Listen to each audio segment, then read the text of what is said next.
निहायत ही अफसोस के साथ कहता हूं, जब मैं हल्के में जाता हूं और जब मैं इस असेंबली में आता हूं, मुझे शर्म आती है। मुझे शर्म आती है कि जिसके नाम का हम वोट लेके आए हुए हैं, हमने उसके लिए अभी तक कुछ नहीं कर सके। वो 2 साल के तक अभी तक वो जेल में है। उनकी बहनों को मुलाकात करने नहीं दी जा रही। हम क्या कर रहे हैं? मैं कहता हूं सिर्फ एक एजेंडा होना चाहिए, सिर्फ एक एजेंडा इस असेंबली में होना चाहिए कि इमरान खान की रिहाई कब होगी, हमने क्या पॉलिसी बनानी है, हम उसको कब जेल से रिलीज कराएंगे। सिर्फ एक पॉलिसी के लिए हम इधर आए हैं। हमें लोगों ने मैंडेट यहां पे गली नाली के लिए नहीं दिया हुआ, हमें लोगों ने मैंडेट इमरान खान की रिहाई के लिए दिया हुआ है। और अभी तक अफसोस के साथ हम कुछ नहीं कर सके। हम अभी तक ईद की नमाज, हमारा लीडर 4 करोड़ अवाम के हम नुमाइंदे यहां पे बैठे हुए हैं। बस शर्म की बात है कि इमरान खान को ईद की नमाज नहीं पढ़ने दी जा रही। स्पीकर, आपका बहुत शुक्रिया। मैं अपने ऐवान की तवज्जो दहशतगर्दी की तरफ तवज्जो दिलाना चाहता हूं कि 80,000 बंदे हमारे शहीद हो चुके हैं और ना जाने खुदा ना खास्ता अल्लाह ना करे आगे कितने और होंगे।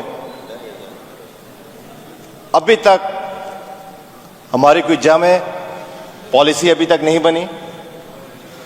हमें नहीं पता दहशतगर्दी ये कंट्रोल कैसे होगी। हमें ये नहीं पता हम कौन सी जंग लड़ रहे हैं। दुनिया में कहीं भी इतनी ज्यादा तादाद में जब बंदे शहीद होते हैं तो वहां पे कोई जंग हो रही होती है। हमें समझ नहीं आ रही, हम कश्मीर फतह कर रहे हैं, हम फलस्तीन फतह कर रहे हैं, हम क्या कर रहे हैं? हमारे घरों के चिराग बुझते जा रहे हैं। कोई जामे पॉलिसी नहीं बन रही, कोई हमें नहीं बता रहा ये जंग हम पे मुसल्लत क्यों की जा रही है। जैसे एक हफ्ता पहले काटलंग में अफसोसनाक वाकया हुआ है। हमारी एजेंसीज की इंटेलिजेंस कहां पर है? क्या उनको पता है जो बच्चे और शहीद जो हुए हैं, जो औरतें शहीद हुई हैं, वो भी किसी की मां है, वो भी किसी की बहन है। उधर भी कोई किसी का बेगुनाह बच्चा शहीद हो गया है।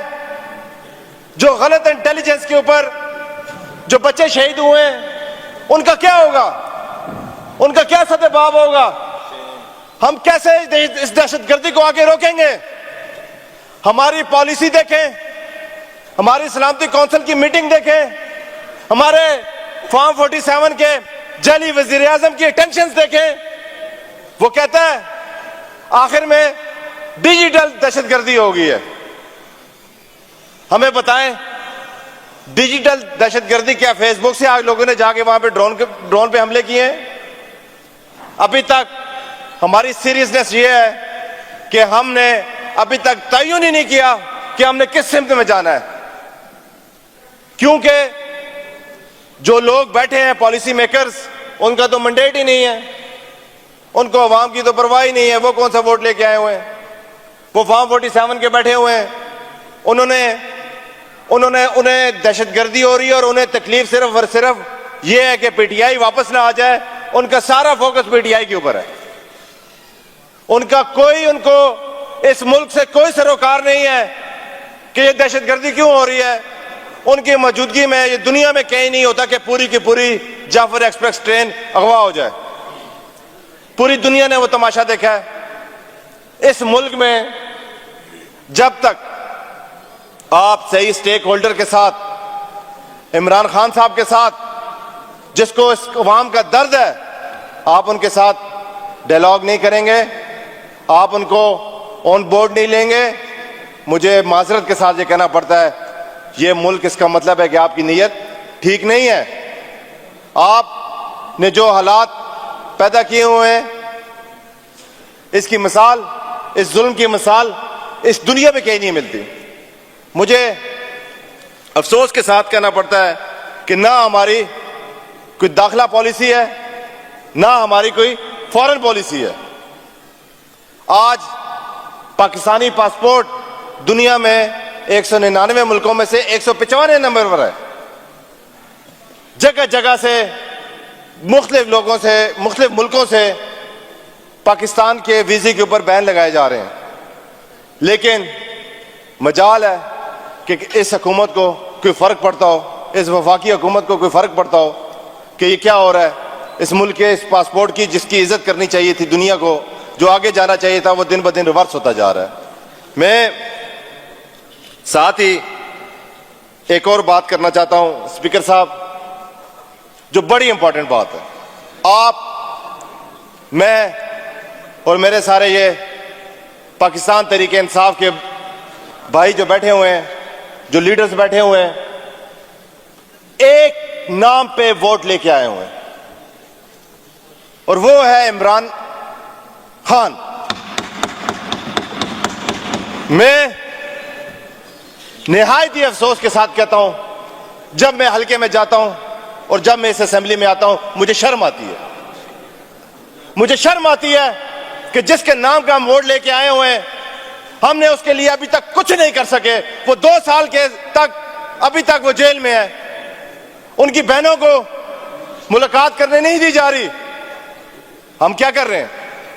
हमने क्या पॉलिसी बनाई है? हमारी कोई पॉलिसी है? मैं कहता हूं सिर्फ एक एजेंडा होना चाहिए, सिर्फ एक एजेंडा इस असेंबली में होना चाहिए कि इमरान खान की रिहाई कब होगी। हमने क्या पॉलिसी बनानी है, हम उसको कब जेल से रिलीज कराएंगे। सिर्फ एक पॉलिसी के लिए हम इधर आए हैं। हमें लोगों ने मैंडेट यहां पे गली नाली के लिए नहीं दिया हुआ। हमें लोगों ने मैंडेट इमरान खान की रिहाई के लिए दिया हुआ है और अभी तक अफसोस के साथ हम कुछ नहीं कर सके। हम अभी तक ईद की नमाज, हमारा लीडर, 4 करोड़ अवाम के हम नुमाइंदे यहां पे बैठे हुए हैं। बस शर्म की बात है कि इमरान खान को ईद की नमाज नहीं पढ़ने दी जा रही। ये तो मकबूजा कश्मीर में भी नहीं होता ऐसे कि नमाज आप किसी को पढ़ने ना दें। जब तक हमारी ये पॉलिसियां सर ठीक नहीं होंगी, हम आगे किसी सूरत में नहीं जा सकते। हमारा सिर्फ एक एजेंडा, हर स्टैंडिंग कमेटी में मैं कहता हूं एक एजेंडा होना चाहिए कि हमें पॉलिसी बनानी चाहिए कि इमरान खान को हमने कैसे रिलीज कराना है अडयाला जेल से। सिर्फ एक पॉलिसी, एक एजेंडा। कोई बिल उस वक्त तक नहीं होगा जब तक इमरान खान की रिहाई के बारे में बात नहीं होगी, जब तक वो रिलीज नहीं होगा। इसके साथ ही एक बात मैं करना चाहता हूं स्पीकर साहब कि जिंदगी इतनी भी गनीमत नहीं जिसके लिए अहले अहदे कम ज़र्फ़ के हर बात को गवारा किया जाए। शुक्रिया।